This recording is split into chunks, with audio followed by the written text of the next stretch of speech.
Hello, my Biafra, wonderful Biafra people. Good morning to you all. Happy New Week and Happy New Day. I welcome you all to this early morning broadcast. My name is Tilly Man. I'm Monday and there's a reporting live from the platform of Okute Daily Talk. Well, we have a series of information. We are gathering here now all the way from Imo State concerning the just concluded election and also other shenanigans that accompany it. According to the first headline we had here, but before we continue, please, if this is your first time of hearing my voice, please make sure you like, subscribe, you comment, and make sure you share any of my videos. All the very, very important and very, very necessary. And I want to use this medium and also opportunity to remind my people, my viewers, subscribers all over the world, that our campaign is still ongoing. Hashtag Biafran to the world, Biafran to the moon, all hail Biafra, and on the mandate of Mazi Nnamdi Kanu, we all shall stand. So make on do what to make on hear the headlines that we have here this morning. Game over as Simon Ekpa banned all his media personnel from doing gossip and saga going forward. According to this message, the intel I'm getting this morning is that Simon Ekpa and his personnel are involved in all this internet gossiping or whatever it's being called. So as it stands now, he don't tell them say he don't want them again. He don't ban them from doing such. And going forward, according to the other headlines we have here, because my what they call it, my eyes all over the country are giving me intel on 24 hours, 247. Over 200 Nigerian army or 200 Nigerian terrorists in military uniform. They don't do what? They don't send them to Elohim. Hey, my dear, this one is serious. Over 200 of them. As AMDO, BIAFRANS army announced, say the result. Where they happen for Imo State, say this one. Say no Biamo, say this one and a fake result. Neither they announced. So because of that, they say they want to take revenge. Nine Nigerian so-called army in terrorist uniform. I mean terrorists in army uniform. Come want to intervene. Now they sent 200 of them to Elohim without trial. According to other ones we have here, Ogatunumbu still in shock as Simon Ekpa and Sunday Igboho said to divide Nigeria from abroad. Cause members buy them. Hey, my dear brothers and sisters, this serious matter. It don't happen since. Anyway, this one a part of the issue. We will go treat it when we come back. Anyway, we have a very important message we want to give to the people. And in fact, let us read in between the lines so that everyone will understand it. Make us understand that Biafra's self-determination quest and the hegemon of the world unipolar system. Hey, the world unipolar system. You see how they take talk? Because the world now have shown deaf ears to the plight of the Biafrans. Anyway, we want to make on hear everything the way it is, clear. For clarity's sake, the concept and the exercise of the self-determination as a right is the process in which indigenous peoples around the world are entitled to determine their political, social, cultural, and economic future. It is simply a moment and means through which the people decide to take a hold of their destinies into their own hands. Whereas a unipolar global system refers to a situation whereby a country, state, or bloc under the conditions of global monopoly enjoys a preponderance of power with no viable competitor states, according to him. The United Nations Charter wholesomely guarantees the right of self-determination as an inalienable right for all indigenous people on earth, not only Biafrans, because we have a lot of indigenous people everywhere seeking for self-determination. However, the unipolar of Western rules based other systems strive to determine how, when, and to whom this principle applies to, and this only occurs when their various national and collective imperial interests are guaranteed. Historically speaking, empires have come and gone, and while these empires had and enjoyed their moments of glory, they also experienced and fought capable rivals whom eventually at some point either subsumed them or facilitated their total demise. took reins and began the process of considering their own empires, the British Empire, French, Austro-Hungarian, Germany, and Italian Spanish, all of whom partook in the Berlin Conference of 1884 to 1885. Otherwise called a scramble for Africa, has all been collapsed in the global hegemon bloc in the global hegemon bloc known as the West or the global North, spearheaded by the United States of America from other side of the Atlantic.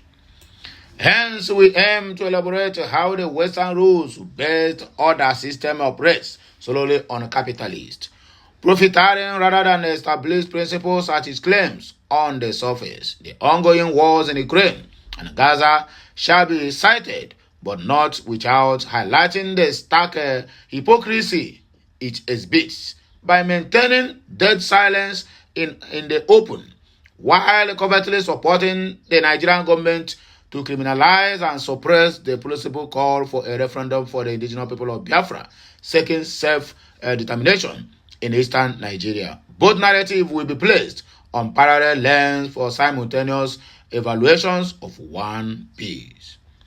Per mainstream narrative, the Russia-Ukraine conflict began on 24 February of 2023. Are you sure?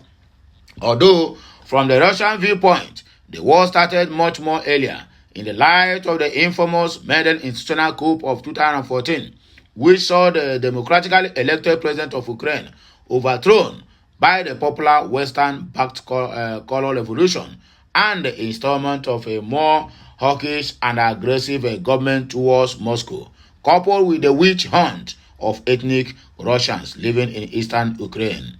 Crimea Peninsula by Western Ukrainian nationalists, as well as the unabated encroachment of various NATO belligerent strategies, formations, conventional military assets, and biolabs weapons inside Ukraine, which shares a common boundary with her Russia neighbor.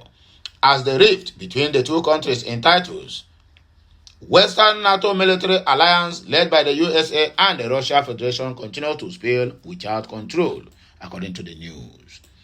The intentions of those who collectively incited Ukraine against Russia was to inflict a strategic defeat on the nuclear power nation and balkanize it further, as they did with the collapse of the erstwhile USSR in 1991, and plan to do whatever in order to enable them unchecked access to the Russian natural Russia's natural resources until Vladimir Putin took power and stopped them.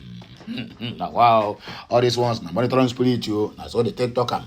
That's all all these US, I've been waiting to the column, all the Western allies, that's all they do, they monitor people. Be on your own country. What is business you have with other countries because of your selfish desires? Nonetheless, the war in Ukraine, a year later, has resulted to an utter failure as Ukraine continues to lose lands both simultaneously, although the chaos of war are immensely beneficial to the Western military industrial complex, whose inventory machines need steady heat supply for weapons mass production at all times. War is people's business, and that is why they always like to cause war, because some countries need to sell their ammunitions. It is important to emphasize that the ring of the neo-capitalist who owns military industrial complex also runs the big pharmaceutical companies as well as the mainstream media, and have their lobbying strap in and around the United Nations and other global agencies such as the World Trade Organization and the World Health Organization as well. And they most definitely have an influential edge on the policy makings in Washington, D.C., Brussels, and also the rest of the Western allies. These are the people who have the socio-pathetic view of an overpopulated world that needs an urgent cleansing and a reduction in mass by the most disasterful means possible. Fast forward to October 7th of 2023, after the war in Ukraine has resorted to colossal losses not only to Ukrainians but also to their Western backers whose egos have been gravely bruised by the Russians on the sub-region Middle East. The world was rattled by the gory scans of vicious military campaigns inside Israel territories by Hamas militants. The killing of most Israelis in their homes as non-combatants was, to say the least, horrible and condemnable. Surprisingly, it occurred that the Israeli government had a strategic goal to achieve with the unfortunate Hamas debacle, using the invasion as a cover to criminalize the legitimate self-determination clamor for a two-state solution to solve the decades-long Israeli-Palestinian conflict. For years, the Israelis has capitalized on the ugly ordeal of the Jewish Holocaust during the Second World War to rally global support and sympathy as victims of a grand conspiracy of extermination. While this is undeniable, it however cannot serve as pretext to ride on, to subjugate the claims others of their rights and lands as well.